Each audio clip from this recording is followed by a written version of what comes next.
Hello, hello, welcome back to Let's Play Final Fantasy XI. So, since the Let's Play has kind of devolved into whatever it is that keeps me going with it, since we're all done with all the main story for Final Fantasy XI, we're back in campaign era times, and we have just gained another rank. We're not max rank. Um, I've been goofing around in the past a little bit, kicking butt, taking names. And rank ups are pretty easy right now, so we now have a Sterling Star, which is the 6th rank, I believe. And there's a total of 16 ranks, so we got 10 more rank ups to go. We can get one rank up every hour, and they're all the same with Cesar charging in, and laughing at us, or laughing about us doing well, I guess. Pretty cool, pretty good. I'm up to master level 29 on Warrior now. Still the only job that I've mastered because I've still been working on the job point grind for Obro. This week I've earned 212 so far, leaving us with about 488 more job points to gain for the week. It is Wednesday night. It is my night off, and I felt like recording. Also, I've been keeping up with my daily sorties somewhat. I haven't been rigorously keeping up with it. I don't think you should for your own mental health. But I've earned, by soloing sortie, I've earned 3 out of 5 Empyrean artifact plus 3s. So we need a total of 140,000 more Gallimaufry to fully plus 3 the Warrior Empyrean armor. It's pretty good. I also decided to re-augment my Moonshade earring. This is a probably not good choice. All the math heads on the forums say that you should stick with the TP bonus no matter what. But this effect here occasionally grants damage bonus based on TP plus 5%. Alright, that gives you a 5% chance based on the TP you have when the earring is equipped and you're auto attacking for your TP to modify your damage. And according to BG Wiki, at 100% TP or 1000 TP in the current era, that means you have a 5% chance to deal 33% more damage on an auto attack. With 200 or 2000, 200% or 2000 TP, it's 66%, and then 300 TP is 100% more. So basically double damage if you're at 300% TP. And more or less, this is an effect, when you look at it, it doesn't seem that great, and it's probably not. But it allows your auto attack damage to skyrocket to high levels occasionally. Not like super high, because you're always going to be weapon scaling as soon as possible. But if you're like saving up for an aftermath, or you've got amnesia, or you're saving TP for dancing, like if you're subbing dancer or main job dancer, and you're having to funnel all of your TP into healing dances, then this is an earring that can keep your damage a little bit higher. And frankly, so far, I've seen some really promisingly high auto attack damages out of it. Although the Empyrean armor effect does stack with this effect, although the chances of them both occurring at the same time is pretty low. But I've had it happen a few times.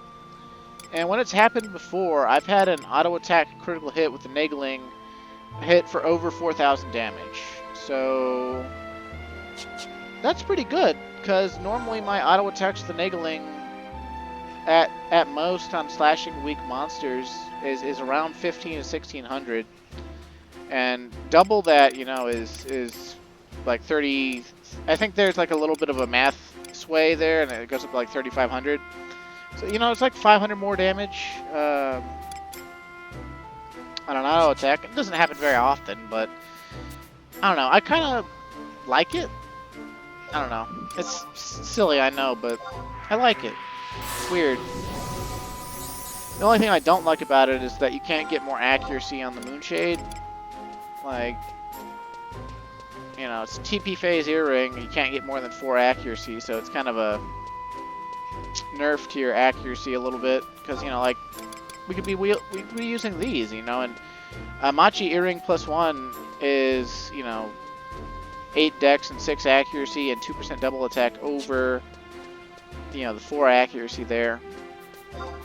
I don't know. It's probably a bad choice, but I don't know. I don't know. I feel like it gives me flavor, and I like it. And sometimes playing 11 is all about stubbornly sticking to your stupid choices that you like in order to have fun.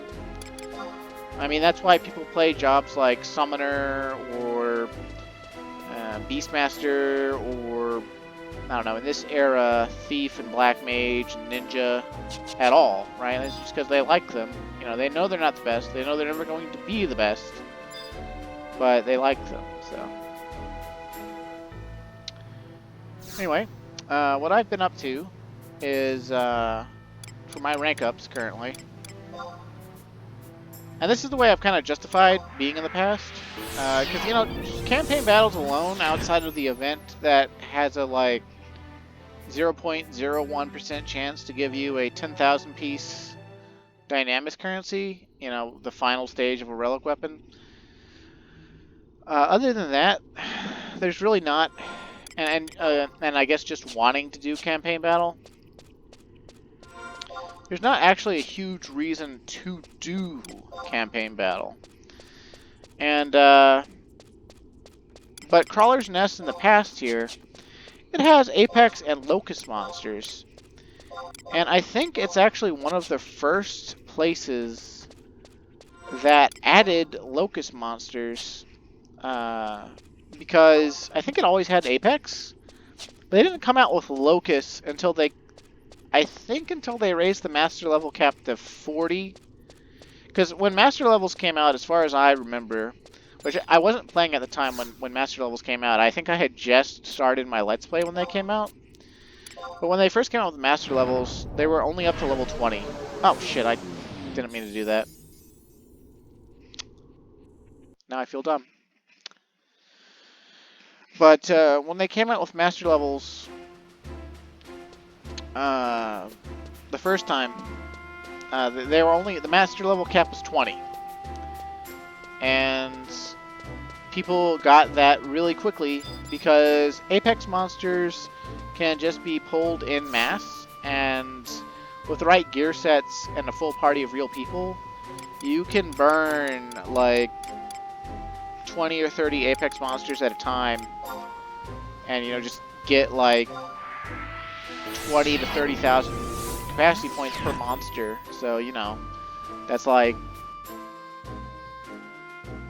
almost just shy of 1 million capacity points per pull. And, you know, it only takes 63 million capacity points to master a job. And as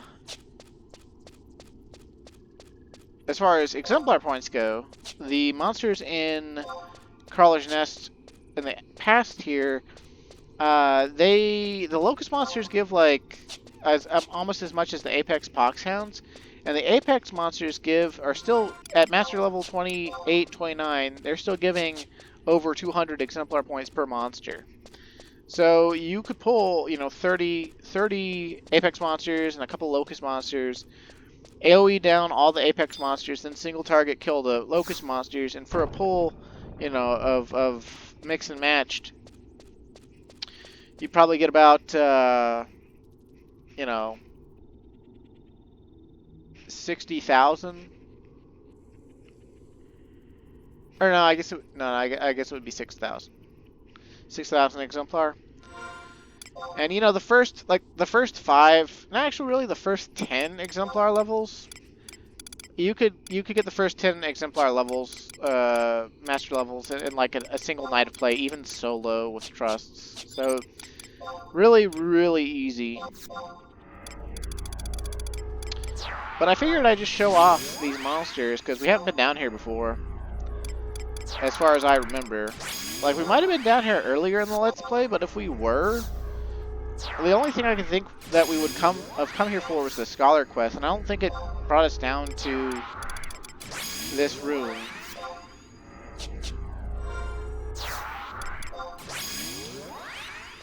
And,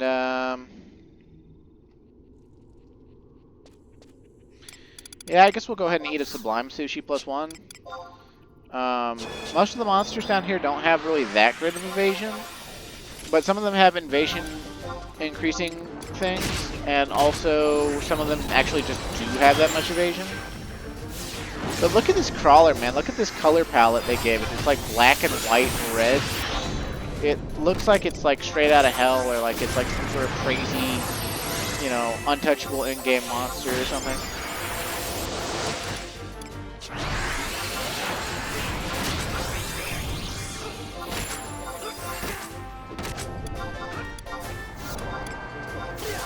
Yeah, they do cocoon.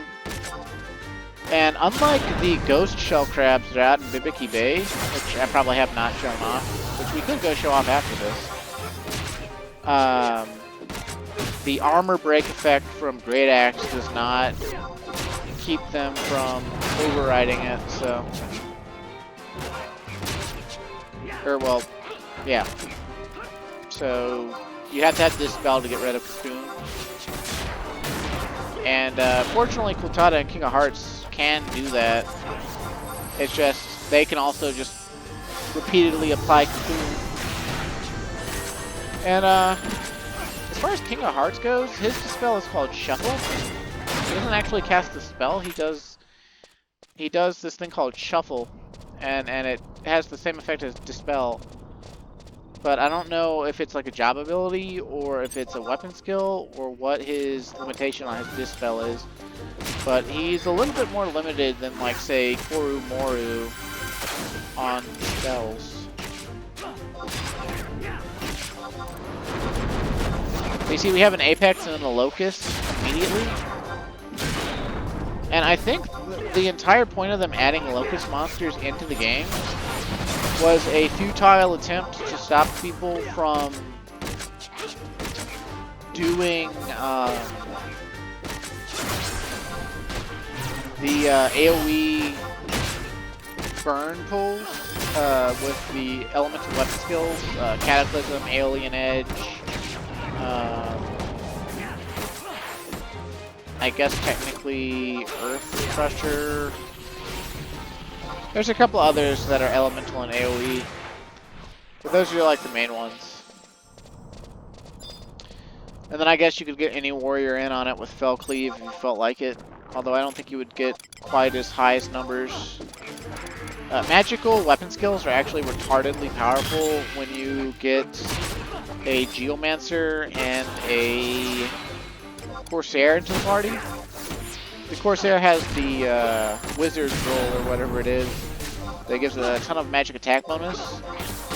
And then that stacks with Geomancer's, you know, Geomancy Bubble that also gives a ton of magic attack bonus. And then they also have a debuffing bubble that lowers the monster's magic defense. And then I think they also have one that lowers the monster's magic evasion. And they can technically, an actual player Geomancer can put up 3 bubbles at once. They have the Geo Bubble, the Indie Bubble, and then they can entrust an Indie Bubble to a party member. So they can have 3. Oh yeah, my count impression needs a lot of work. They can have 3 bubbles up. And basically what that allows to happen is you get full damage magical weapon skills over and over again. That can be AoE, that generate almost no enmity, and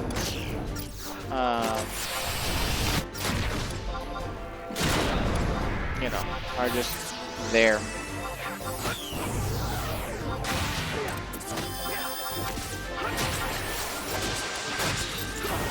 Yeah, I've been having a bit of fun down here with Shining One. It's not as good Exemplar points or capacity points for that matter as the Apex Poxhounds, you know, just solo with trusts. But it's a nice change of scenery, and I can run upstairs whenever the campaign battle music starts and just basically automatically win a campaign battle and work on my campaign rank at the same time, sort of. And so that's kind of what I've been up to. But I've mostly been occasionally doing sortie and domain invasion to make money. I'm up to about 40 million gil now off of domain invasion alone.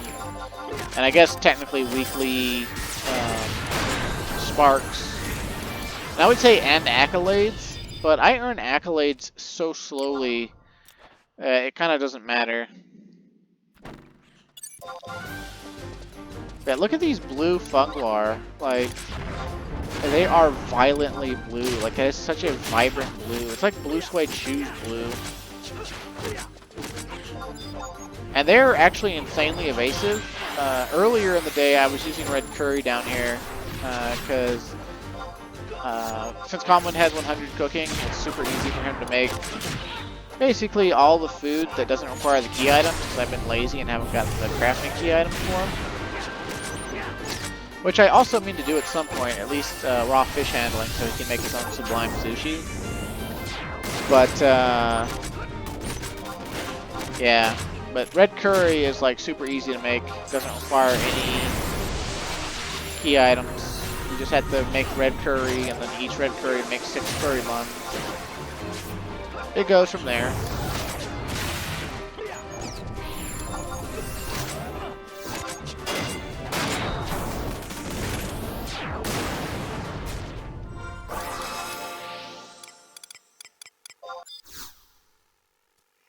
Right, as you can see, there's tons of monsters down here, Apex and Locust.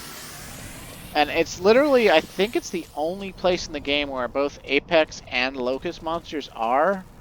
And like I said, I think that the addition of Locust monsters, particularly here, was an attempt to stop the AoE elemental weapon skill burns. As you can see, there's a lot of Locust monsters. And the thing about Locust monsters is they have a special tag on their monster IDs that cause them to not take any damage from AoE weapon skills if they're not the main target. And I don't think that actually stopped anyone, right? Like, everything I read was just like, okay, once they added in the Locust monsters, the procedure now is pull a Locust monster, pull a bunch of Apex monsters, have everyone focus their auto attacks on the Locust monster, and, you know, profit, right? Like, all the Apex monsters will die to the AoE damage, and the Locust monsters will die to the auto attacks, plus the focus, you know, being the focus of the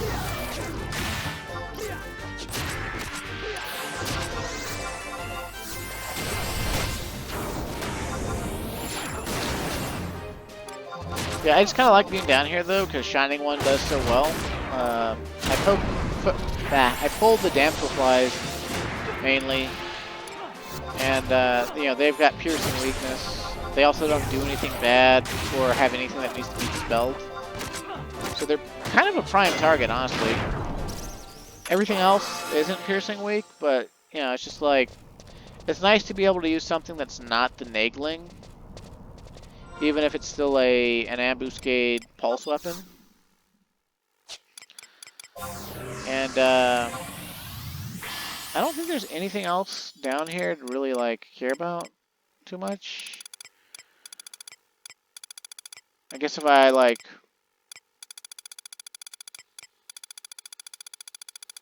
I don't know.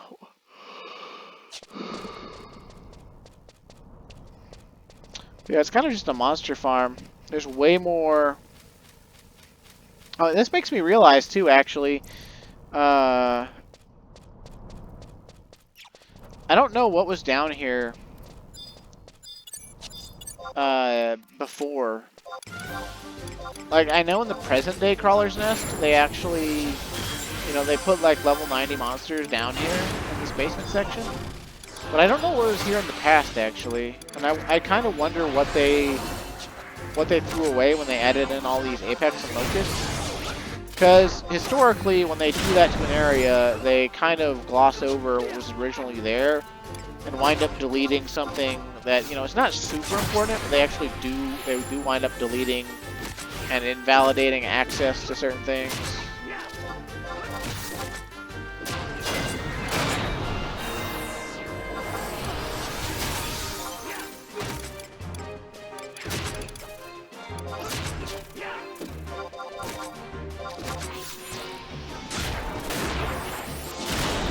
Probably be better to kill this beetle if I switch to Great Axe, but I don't care.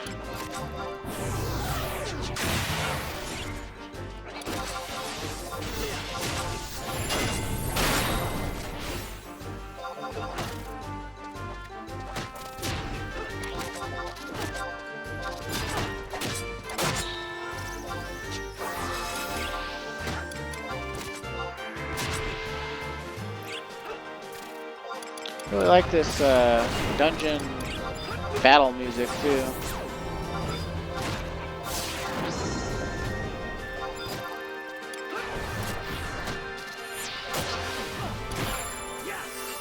Bruh.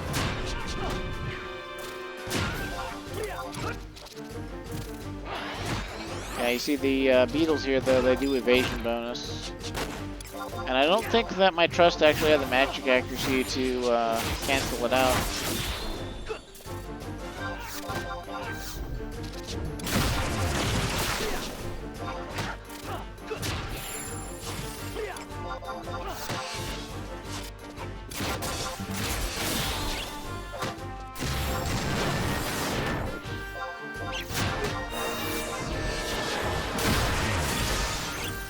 No, I missed the darkness window. I'm sad.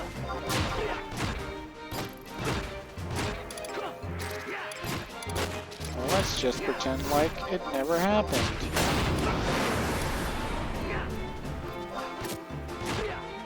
That's not a weapon skill I've seen in a while.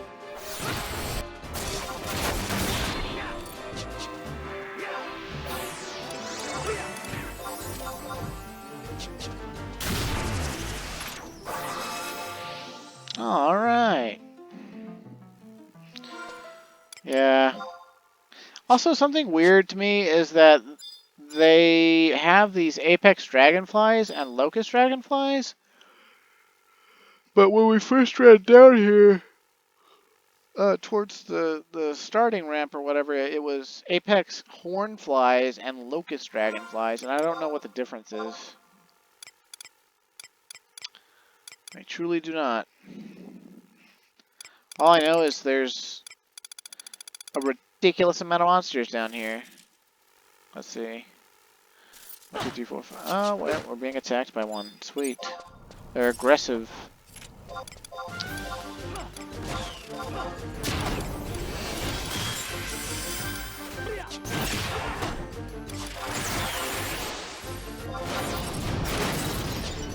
There's your armor break, you jerk.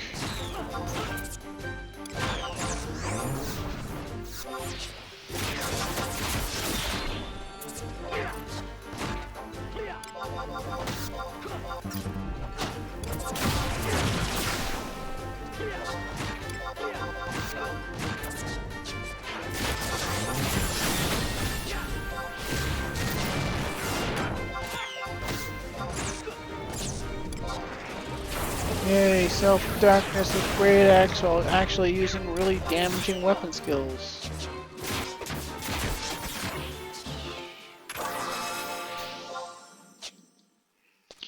Yeah, just like, I don't know, I thought that the, you know, some of the unique palettes were worth showing off. I will engage you, but I'm not going to fight you. Because I want out of here.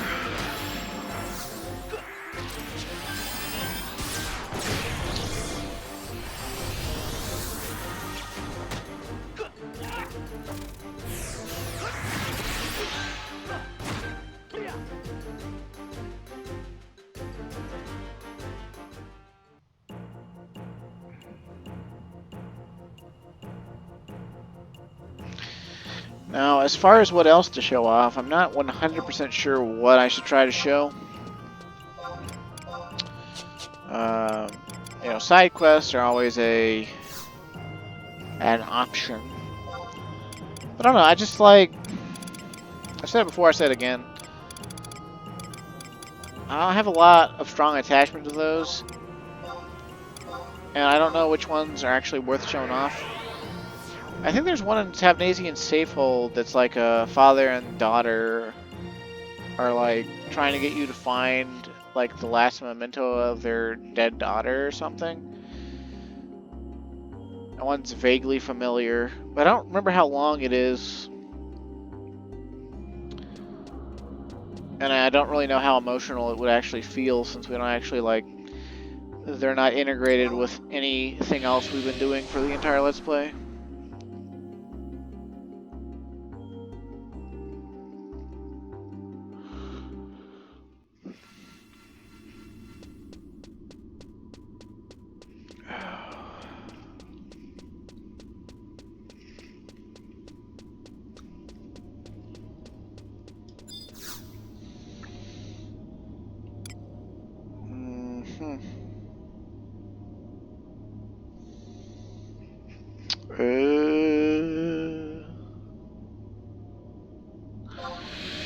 Yeah, we're gonna get a raising Chiba. I've done so much domain invasion, I think I can buy the key item to start an Aeonic Weapon.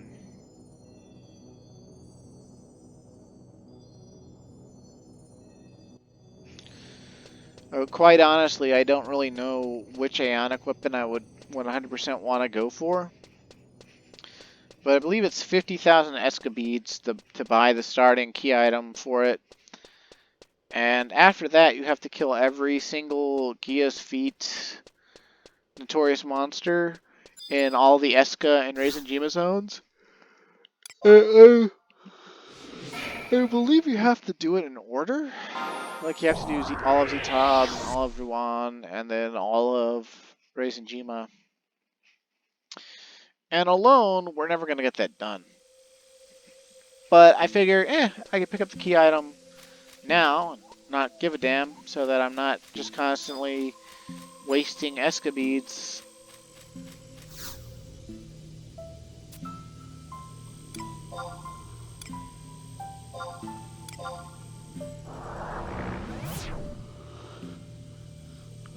I've also been taking a crack at Omen occasionally. I can actually get to the Catarays pretty consistently now. But I haven't been able to beat a single Cataray yet. Tell me even more, baby. No, I want to spend my pretty stones on Big Black Swirling Boom, Esca. Much strange come out, man. People take fast steps, Timbrix want no more. Timbrix shows you an intricate blade you want, too bad, not enough pretty stones or jingly in all world. Okay, so what if we say tell me more? Okay, Temperix collection have many stabby things and bashy things. Look like normal stabby things and bashy things, but are special. Man, people will know can use. Okay, I guess maybe we won't be able to grab it. Man, person, want learn many known things. Temperix give up. You make ears big. Man, people know can use collection, but Temperix have smart think. Temperix give weapon new body. Then man person can handhold. Temperix gobby of many talent. But no can do alone. Man person must help. Is good deal. Okay. So just who are you? Timbrick still know things. You have one pretty stone. Yes. Get pretty stone. Me, you have hidden things. Timbricks have hidden things. Hoo hoo hoo. Timbricks make collection like new for 50,000 pretty stones. Which want? And I guess we have to be on the job we want it for. So we're not gonna...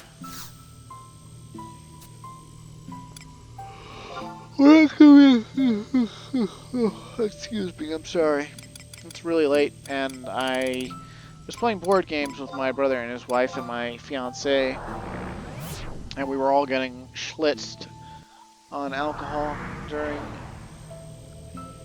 We were playing Betrayal at House on the Haunted Hill, which is a tabletop game that is really fun.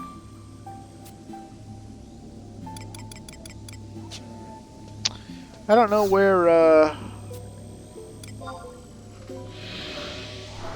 Oh. Go away, Mecha. I'll watch the rest of your probably successful time bum run later. Somebody made a really useful... Oh, okay, next is in Racing Jima, supposedly. Cool. But we could do a domain invasion just to get the beads. But as far as an Aeonic Weapon goes, I don't know which one we'd want to try to pick up. You don't need master levels or anything to use them as far as I'm aware.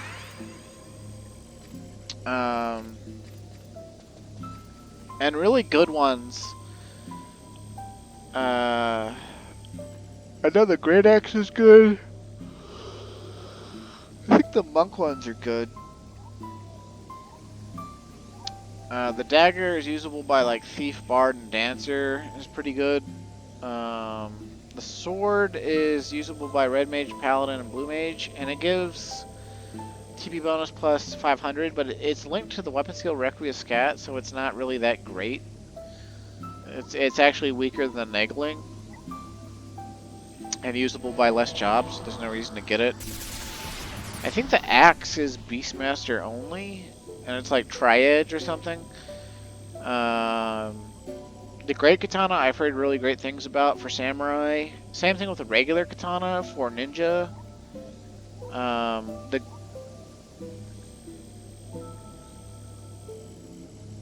I think there's a gun for Corsair and Ranger that's pretty good, but not better than any of the options they had prior to Aeonics. I heard the spear that Trisha loved for Dragoon is like supposedly Dragoon's best weapon. I don't really believe that, but that's the consensus currently. Puppet Master just uses the same hand-to-hand as Monk. It's not as good as the Kinkonkin Mythic. The Great Sword is Rune Fencer specific this time around. It's called a Lionheart. It looks really cool and enhances resolution, but since it's Rune Fencer only, I don't really have a strong attachment to it. So I'm thinking for us, our best bet is probably either Ninja or Warrior, just for the fact that Ninja's is really good. I think it's the best katana in the game for Ninja currently. But then if we got the Great Axe for Warrior, it's not the best Great Axe for Warrior, I don't think, but it causes the best Great Axe weapon skill currently, which is Upheaval, to become stronger. And it also, the Aftermath on Aeonics caused the merited weapon skills to be usable at full power without any merits in them. And that would open up merit slots for us at a minimum, technically. And the Aftermath also causes it causes the merit weapon skill to take on a level 3 skill chain property. So when you have the Aftermath effect going for Aeonics, they can perform... they actually changed the text for it. It's when like when you do double light or double darkness, when you do it with an Aeonic, the second light or second darkness is called radiance or umbra instead. And I believe they have interesting modifiers and multipliers that cause greater skill chain and magic burst damage. But I've never had an Aeonic, so it's like one of those things, kind of like the mythic weapon that I'm slowly working on, that we may get at some point, but we probably won't get, you know, anytime soon. Man, what gives? I thought Race Jima was supposed to be up next. Don't tell me you're wrong.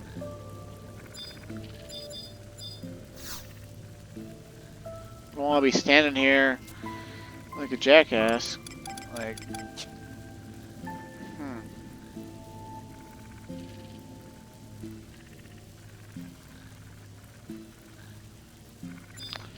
I sometimes wonder how accurate this site is. It's never let me down before, but for whatever reason, sometimes it takes forever for like the next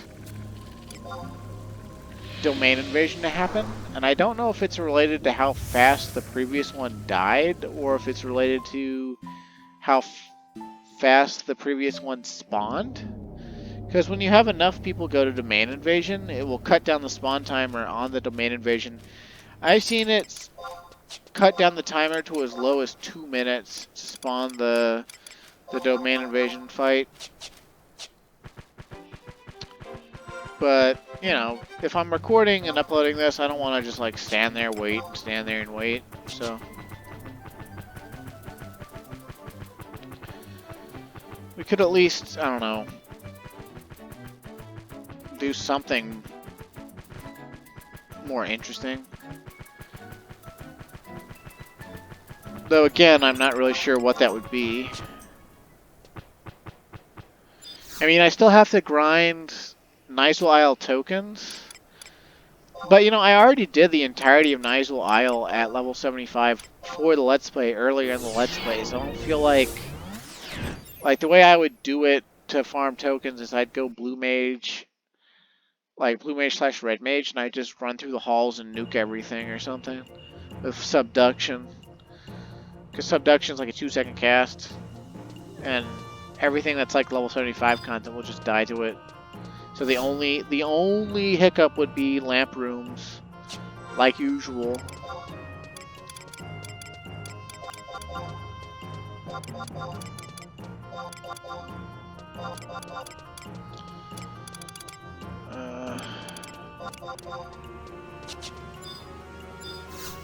Let's see.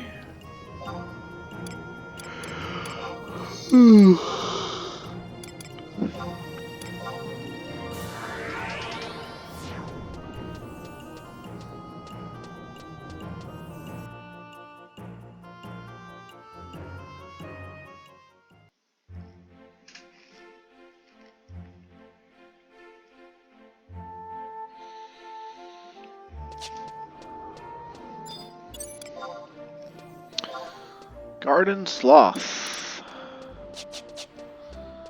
Selling swarts of astral detritus. Dun dun dun dun. We're actually gonna need like, I want to say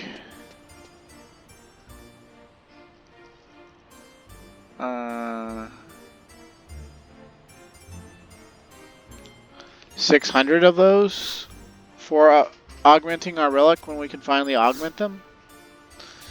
Which, with the way I'm doing things, we're not going to be able to augment our relic weapons until early June at the earliest.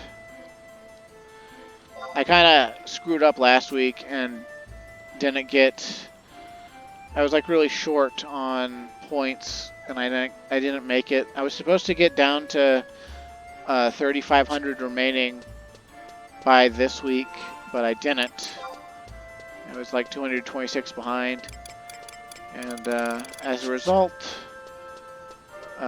instead of a 15-week relic grind clear, it's a 16-week. So,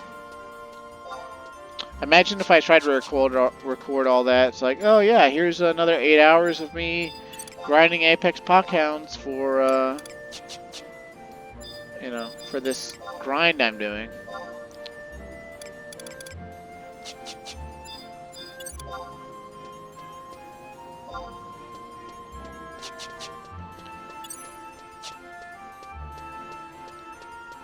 Of course, I mean, something might be better than nothing, I don't know.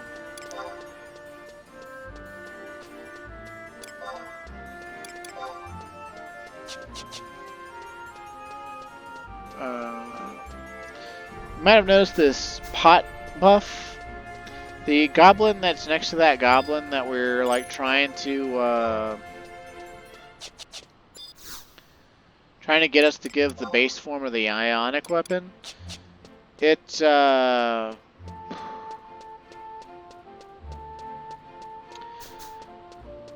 you trade in your merit points there, and you can get gear from content that's old. Some of it's new, and some of it's useful stuff. Like you can turn in 25,000 merit points, more or less, for pulse weapons or pulse cells for making pulse armor and pulse weapons from ambuscade and from this other thing. I don't know what the other thing is, but there's some bodies pieces that have pulse cells in them that have like sphere effects, which are, you know, proximity proto-geomancy effects that have no visible bubble. But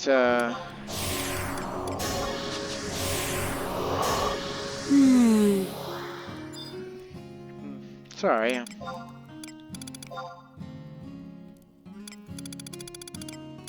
I am not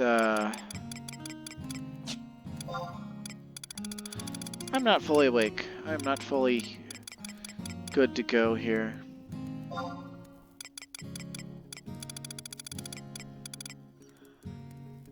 don't even know like what katanas I even have to use on Calm One's Ninja. I don't think I even bothered capping its ninjutsu.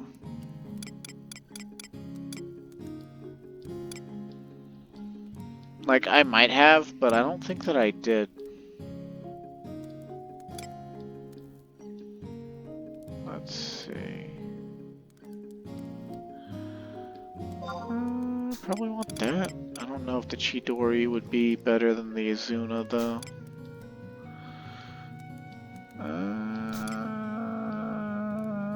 No, I don't think so, actually. Interesting. But we don't need our ninja to be, like, top of the line right now. We just need...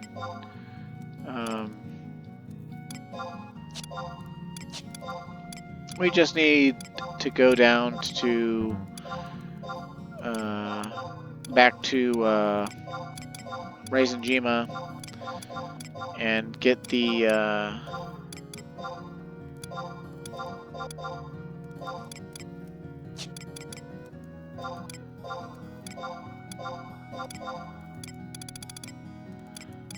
get things done. No,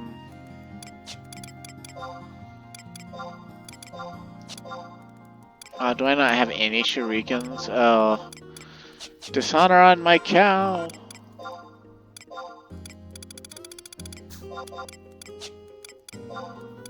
Ever since they added in the, oh yeah, okay, we do. We just haven't been on Ninja in forever. They added in the Dakin ability. You always want to have shurikens on Ninja because you'll throw them in the middle of your auto attacks. They essentially function like kick attacks, in my opinion. They just sort of happen however many attack rounds in. So, aren't we looking like a ninja in full purple red mage artifact armor?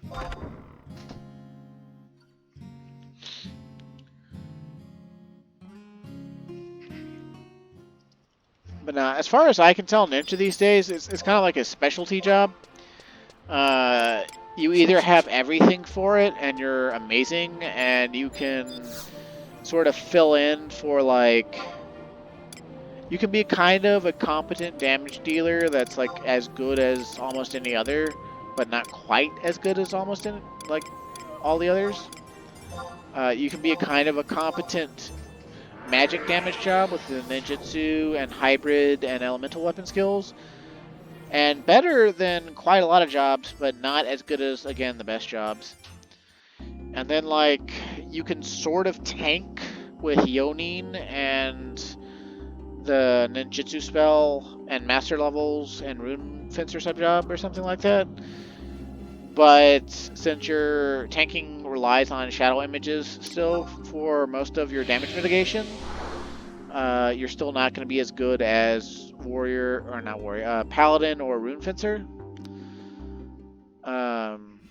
So it's like this mixed bag, this like specialty, like niche thing where like when it's good, it's really good, and when it's not, it's just sort of like acceptable. And acceptable in a lot of 11 players' minds just means garbage and don't bring it. But I don't know. I feel like I see a decent number of ninjas when I do domain invasion. But that could just be because you get more beads for having a lot of critical hits or something. And sometimes, like, one of my alts is always on ninja for domain invasion. Sometimes I get tells on him that's people who are just like, oh, so are you here farming beads? Because if you just rotate through domain invasion, you can just farm the Escasilt and the beads from it instead of, just the daily domain invasion points. So you actually see people do that a lot.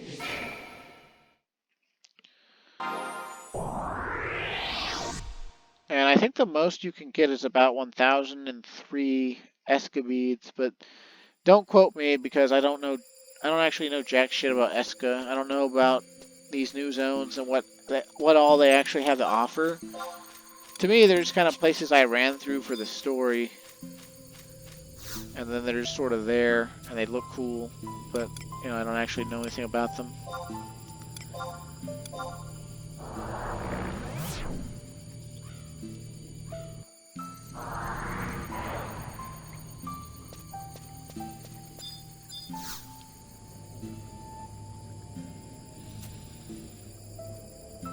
Now, Raisin Jima is actually the worst place for domain invasion because the dragon, Quetzalcoatl or whatever, he can charm because he's just a Vitra clone. And players that still play this, like, they're really jaded. And they've always been kind of masochistic and sadistic. And it's not uncommon when you get charmed. If you didn't resist the charm with really high magic evasion, or with like anti-charm gear, or just by luck, then you'll be charmed anywhere from about 10 seconds to 30 seconds. And depending on how good your gear is, and whether or not you have like an aftermath going, you can be quite deadly to everyone around you. And so people use that as a false, like, justification to kill you. They don't want to... I think we'll actually get more attacking. Is anyone else using Cortana? Domain Invasion has buffs, like, happen. I don't see anyone else using Coltada, actually. Sorry, Shikarizi. I love having... I guess we could potentially have both, but...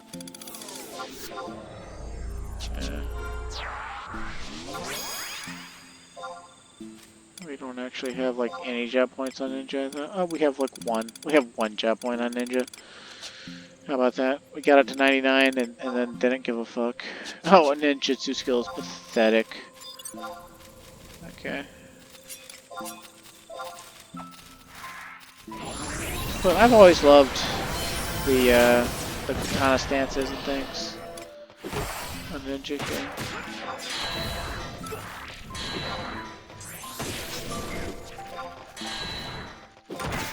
Blade High! I haven't seen that in a while. It's just like Blade 10, except I think nowadays technically weaker.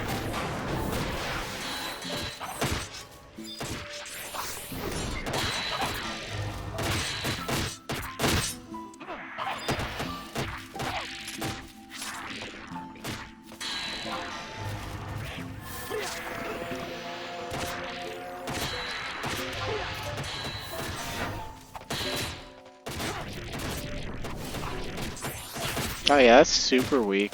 Holy cow. I wonder I never see anyone do that anymore.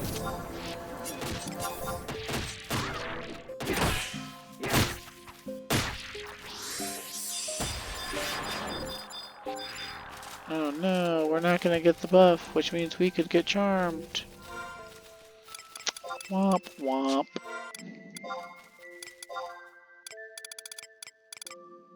Shinobi Tabby.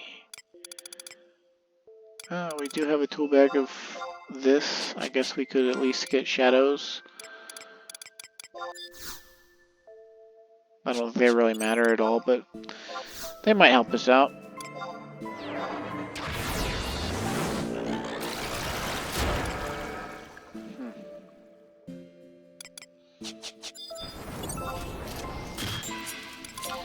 Our goal, though, is actually just Eska beads, so...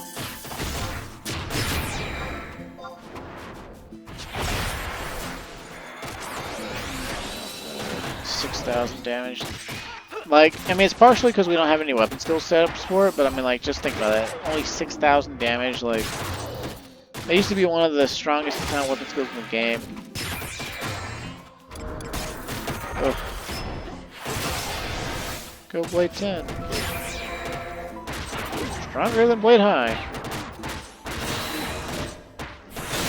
Just build up to 300%, see what happens.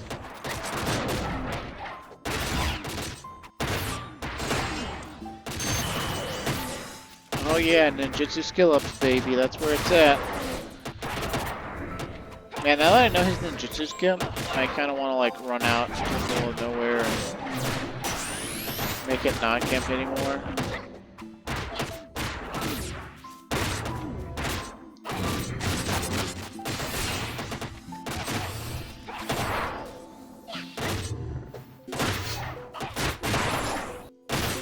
Oh no, we pulled hate. Why did we pull hate? I don't understand. Go Blade Cheek.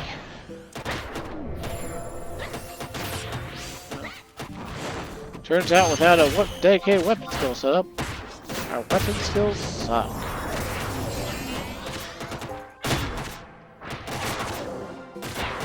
More than you.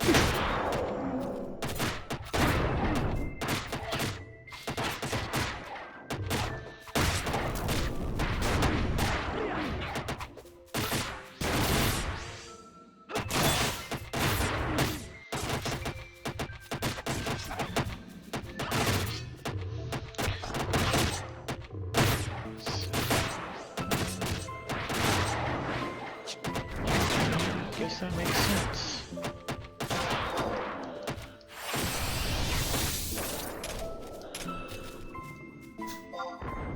Yay, 1003 Eska beads. That's actually what we wanted. Woo, swing break.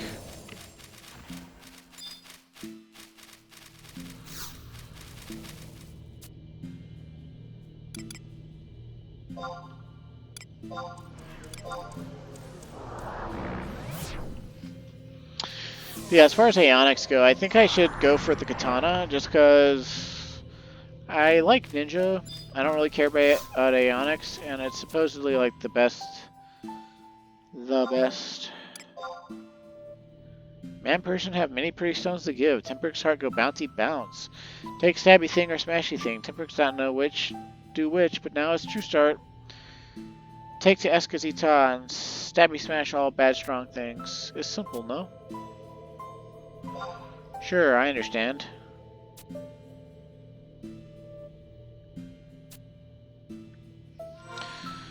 So, I guess that's going to be in temporary key items. One of Temprix's special items from her collection. It is deformed and wholly unfit for human use, yet its vibrant pulsing implies there is something hidden deep within. So yeah, we've got an Aeonic Weapon started now. Amazing. Beautiful. Gorgeous. But yeah, so that leaves us with relic weapons pretty much complete. Empyrean weapons started. Meh. Mythic weapons started. I want to finish it, but an Aeonic weapon started. And I don't know if I'll ever get a group for Aeonics, but I've heard you can kind of low man most of Eska's Ita, and probably with the right like jobs or something, most of Eska Ruan. But at some point everything becomes too much for just a few players to handle or whatever. So it's just one of those things where you just have to actually go be social.